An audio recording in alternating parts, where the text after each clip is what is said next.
Okay, today we're going to be demonstrating cervical rotation, range of motion with my patient Callie here. So we're just going to test your range of motion. I'm going to stand behind you.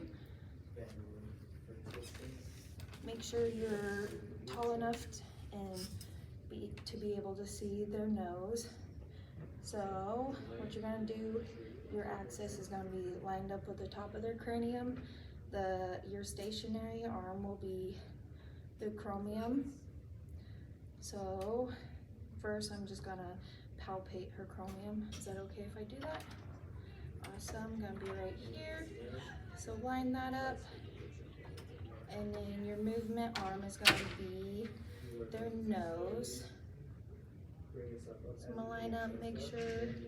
Okay, and then whenever you're ready, I'm gonna have you look to your right. Just line that up with her nose.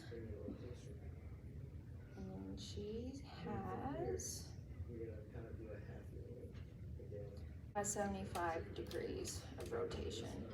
So just make sure that when you're measuring and when they're turning, that they're not moving their whole body, just their cervical spine, to make sure you're just getting a good measurement. And then after I would do her right side, I would also test her left side.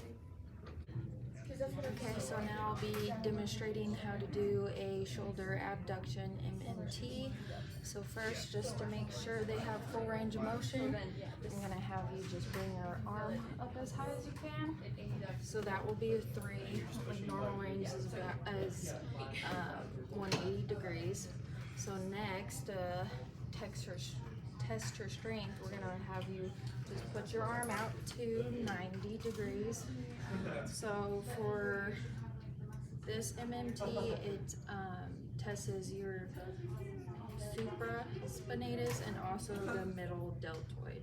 Your middle delt is your axillary nerve, which is C5 through C6, and then your supraspinatus is the suprascapular nerve. So to be able to test her strength, what you're going to do is place your hand here on top of her shoulder, and then your other hand at the proximal humerus. Just make sure you don't put any pressure on the deltoid. So now I'm going to apply force. Ready? Mox mad. And relax, and you will be a 5.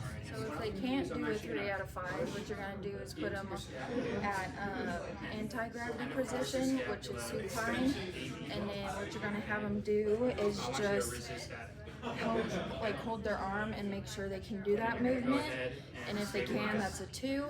If they can't do that movement, but you put your hand on the middle delt and you feel that contraction, it's a 1, and then if you don't feel any contraction, it's a 0. So now I'm going to be demonstrating how to perform a scapular depression and adduction.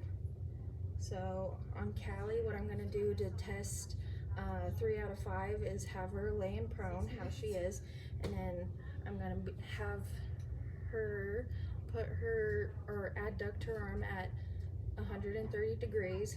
So with this, we are testing the lower trap, which is accessory nerve, cranial nerve 11. So in this position, what I'm going to do is just be pushing at the angle of her spine. So first, just have her get in position. So awesome, and then you're going to apply force. Ready? Mid, mod, max. Awesome. So that will be a 5 out of 5. If she was a 2, she wouldn't be able to hold her position, or she would break at minimum force.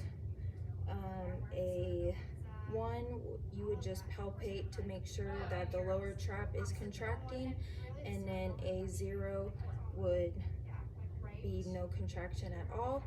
And then after I test her right arm, I would also test her left arm.